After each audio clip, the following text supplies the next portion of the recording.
Hi friends, welcome back to Sanvi cooking and lifestyle. ఈ vlog వచ్చేసి evening to night routine vlog ఉంటుంది, చూసేయండి. ఇప్పుడు వచ్చేసి రాగి మాల్ట్ పెడుతున్నానండి. ఎక్కువ సమ్మర్ కదా, టీ తాగడం వల్ల వేడి చేస్తుంది. ఇప్పుడు రాగి మాల్ట్ వేస్తున్నాను. బౌల్ తీసుకొని అందులో 1 గ్లాస్ వాటర్ వేసుకున్నాను. ఇప్పుడు ఇందులో రాగి పిండి అనేది మిక్స్ చేసుకున్నాను. 2 టేబుల్ స్పూన్స్ వేసి మిక్స్ చేసుకోండి పిండి.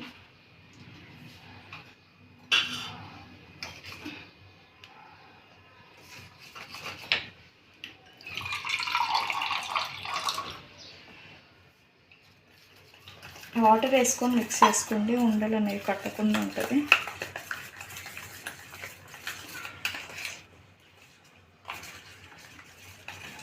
ఇలా మిక్స్ చేసుకొని వాటర్లో కలిపేసుకోండి.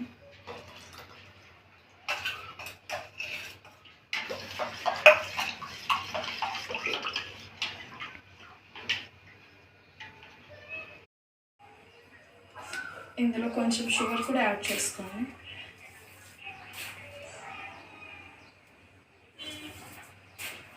స్పూన్స్ షుగర్ వేసుకొని అది కొంచెం బాగా మరిగాక అందులో మిల్క్ అనేది మిక్స్ చేసుకోవాలండి.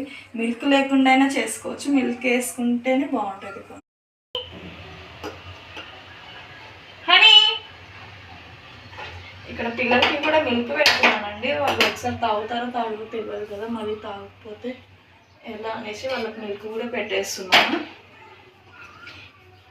టైం వచ్చేసి ఈవినింగ్ 5 అయిందండి. ఇల్లంతా కసు చిమ్ముకోవాలి.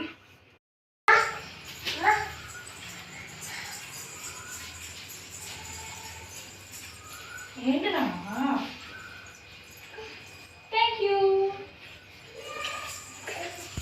ఇందులో మిల్క్ అయితే యాడ్ చేసుకున్నానండి. 1/2 గ్లాస్ మిల్క్ వేసుకొని యాడ్ చేసుకున్నాను. రాగి మాల్ట్ అయితే రెడీ అయిపోయింది. హాయ్ చెప్, hi. Flying kiss, flying kiss. Milk తాగుతావా? ఎక్కడుంది బాటిల్? ఎక్కడుంది బాటిల్? ఇవ్వు. ఎక్కడుందా? ఏం కావాలి? ఏం కావాలి? ఏం కావాలమ్మా? మిల్క్ కావాలా? ఎక్కడున్నాయి మిల్క్? ఏది మిల్క్? ఏది?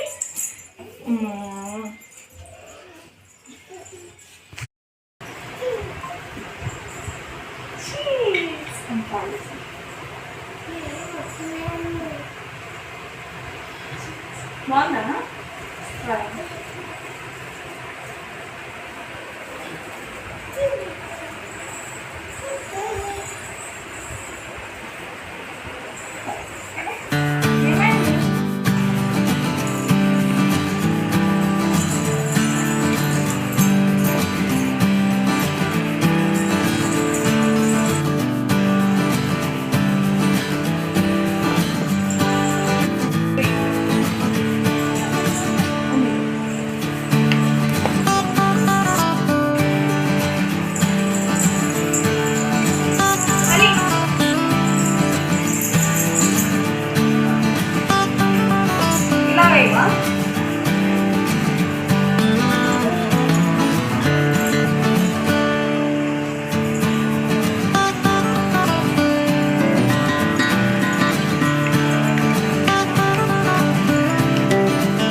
డిన్నర్ వచ్చేసి గుత్తొంకాయ కర్రీ అండ్ చపాతీ చేస్తున్నాను. గుత్తొంకాయ కర్రీ ఎలా చేయాలో చూడండి. నా స్టైల్లో ఒకసారి ట్రై చేసి చూడండి, సూపర్గా ఉంటుంది. ఇప్పుడు స్టవ్ వెలిగించి దీని మీద బాండ్ పెట్టుకొని మనం పల్లీలు అనేది వేయించుకోవాలి. ఫస్ట్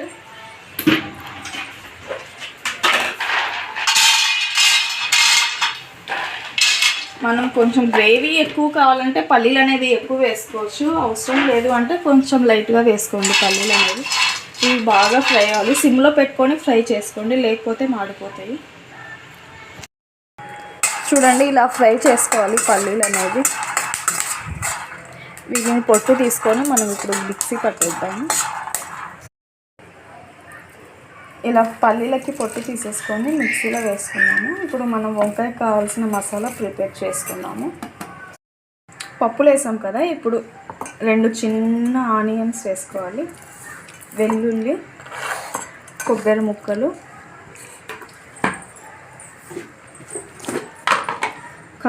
కారం ఒకేసారి వేసుకోండి, లేకపోతే ఇందులో కొంచెం వేసుకొని మనం కర్రీ వేసేటప్పుడు కొంచెం వేసుకోండి. నేను ఇక్కడ 3 స్పూన్స్ వేసాను, మళ్ళీ కర్రీలో వేసుకుంటాను. కొంచెం సాల్ట్, 1 స్పూన్ సాల్ట్ మళ్ళీ కర్రీలో వేసుకున్నాను అన్నట్టు. ఇందులోనే మనం కొంచెం చింతపండు వేసుకున్నాము. చింతపండు ఎక్కువ ఏం పట్టదు, ఇంట్లో పులుపు ఎక్కువ తినము, అందుకే కొంచెం వేస్తున్నాను. ఈ వాటర్ కొంచెం వేసేసుకున్నాం. ఇప్పుడు మనం దీన్ని అనేది మిక్సీ పట్టేద్దాం. ఇందులో కొంచెం వాటర్ వేసుకొని మనం పేస్ట్ లాగా రెడీ చేసుకోవాలండి. చూసారా, ఇలా చేసుకోవాలండి వంకాయకి మసాలా అనేది. ఇప్పుడు వంకాయ కట్ చేసి అందులో స్టఫ్ చేద్దాం. వంకాయని ఇట్లా మిడిల్లో ఇట్లా కట్ చేసుకోవాలి, చివరి వరకు కట్ చేసుకోవద్దు. ఇట్లా 2 పీసెస్ లాగా కట్ చేసుకోవాలి. ఇలా అన్నీ ఇలా కట్ చేసుకుందాము. కర్రీ చేయాలంటే ఒక 1/2 అవర్ వెజిటేబుల్స్ అని తీసేసి పక్కన పెట్టుకోండి, చేసుకోండి. వెంటనే తీసుకొని చేసేసుకోకండి, మంచిది కాదు. పల్లెటూళ్ళల్లో అయితే వంకాయలు అనేవి మంచిగా నూనె వంకాయలు దొరుకుతాయి, తెల్ల వంకాయలు, అవి సూపర్గా ఉంటాయి మన గుత్తి వంకాయకి. ఇక్కడ మనకి ఇవే దొరుకుతాయి, బట్ వీటితోనే అడ్జస్ట్ చేసుకోవాలి. చేసుకున్నాం కదండి, మనం రెడీ చేసుకున్న మసాలా అనేది ఇందులో స్టఫ్ చేసుకోవాలి. మీలో ఎంతమందికి గుత్తి వంకాయ ఇష్టమో నాకు కామెంట్ చేయండి. మా ఆయనకు కూడా చాలా ఇష్టం నేను చేసే గుత్తి వంకాయ కర్రీ. కానీ అన్ని కర్రీస్ కంటే గుత్తి వంకాయ ఉంటే చాలండి, సూపర్గా ఉంటుంది. మసాలా అంతా ఇట్లా పెట్టేసుకున్నామండి. ఇప్పుడు కర్రీ ప్రిపేర్ చేసేసుకుందాము. అందులో కొంచెం ఆయిల్ వేసుకోండి. మేము ఆయిల్ కొంచెం తక్కువే వాడతామండి, కొంచెమే వేసుకుంటాము.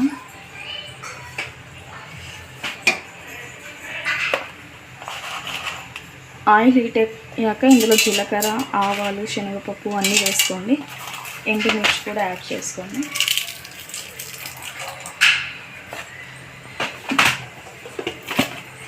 కొంచెం కరివేపాకు,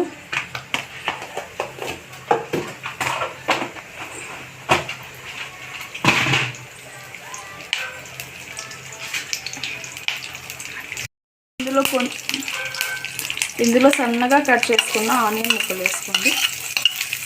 ఆనియన్ అనేది బ్రౌన్ కలర్ వచ్చే వరకు ఫ్రై చేసుకోండి. ఫ్రై అయ్యాక ఇందులోనే చిన్న సైజ్ టమాటా వేసుకోండి. టమాటా వేసి కాసేపు మగ్గనివ్వండి.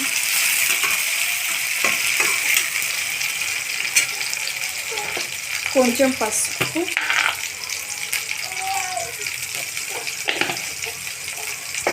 టమాటా కూడా మగ్గిపోయిందండి. ఇప్పుడు వంకాయలు ఇందులో వేసేసుకున్నాము.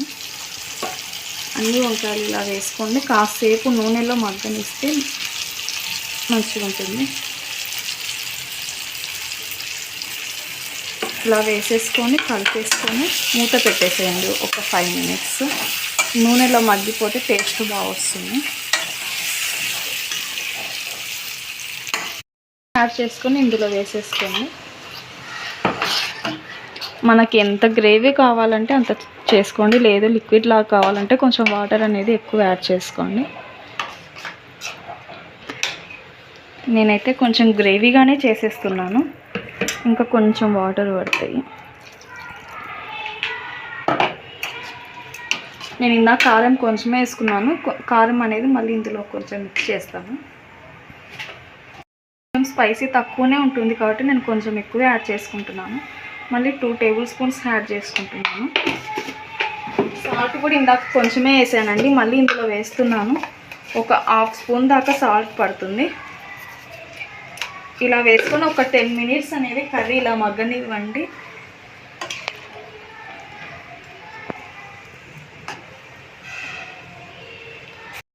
టెన్ మినిట్స్ ఇలా మగ్గనిచ్చాక చూడండి కర్రీ ఎలా ఉందో.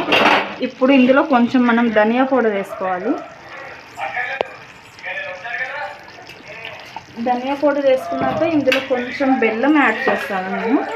ఈ గుత్తొంకాయలో అసలైన టేస్ట్ అనేది ఈ బెల్లంతోనే ఉంటుందండి. కొంచెం బెల్లం యాడ్ చేసుకోండి, టేస్ట్ మాత్రం సూపర్ ఉంటుందండి. ఇది వేసాక కొంచెం కలబెట్టుకొని కొంచెం ఒక 10 మినిట్స్ మగ్గనివ్వండి. ఇంకా కొంచెం మనకు గుత్తి వంకాయ అనేది రెడీ అయిపోతుంది. ఎమ్మి గుత్తి వంకాయ.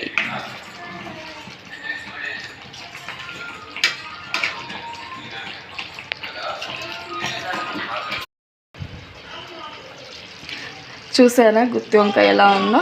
ఆయిల్ అలా పైకి తేలాలి, అప్పుడే మన కర్రీ అనేది రెడీ అయిపోతుంది. చివరిలో మనం కొత్తిమీర అనేది గార్నిష్ చేసుకుంటే ఎమ్మి గుత్తి వంకాయ రెడీ అయిపోతుందండి. నాలాగే మీరు కూడా ఇలా ట్రై చేసి చూడండి, టేస్ట్ మాత్రం సూపర్ ఉంటుంది. ట్రై చేసి నాకు కామెంట్ బాక్స్లో కామెంట్ చేయండి. ఇప్పుడు టేస్ట్ ఎలా ఉందో చూసేద్దాం. టేస్ట్ చూసేద్దాం. ఇప్పుడు ప్లేట్లోకి సర్వ్ చేసుకుందాం. చూడండి, వంకాయ కూడా బాగా ఉడికింది. గ్రేవీ కూడా ఇలా చిక్కగా ఉంటేనే మంచిగా ఉంటుంది. వీటి కాంబినేషన్గా నేను చపాతీ చేశానండి. జొన్న రొట్టెలకైతే ఇంకా సూపర్గా ఉంటుంది. నాకు టైం లేక నేను జొన్న రొట్టె చేయలేదు. జొన్న రొట్టెలకు కానీ, బిర్యానీలోకి కానీ, చపాతీలోకి వేటికైనా సరే గుత్తి వంకాయ మాత్రం సూపర్గా ఉంటుంది. టేస్ట్ ఎలా ఉందో చూసేద్దాం కదా. డిన్నర్ అయితే కంప్లీట్ అయిపోయిందండి. కర్రీ మాత్రం సూపర్గా ఉంది. నా స్టైల్లో ఒకసారి ట్రై చేయండి. ఇప్పుడు గ్యాస్ స్టవ్ క్లీన్ చేసుకోవాలి. డిన్నర్ చేసిన ప్లేట్స్ కూడా అలానే ఉన్నాయి, అన్నీ క్లీన్ చేసుకోవాలి. ఓకేనా friends, bye, good night. Please like, share and subscribe.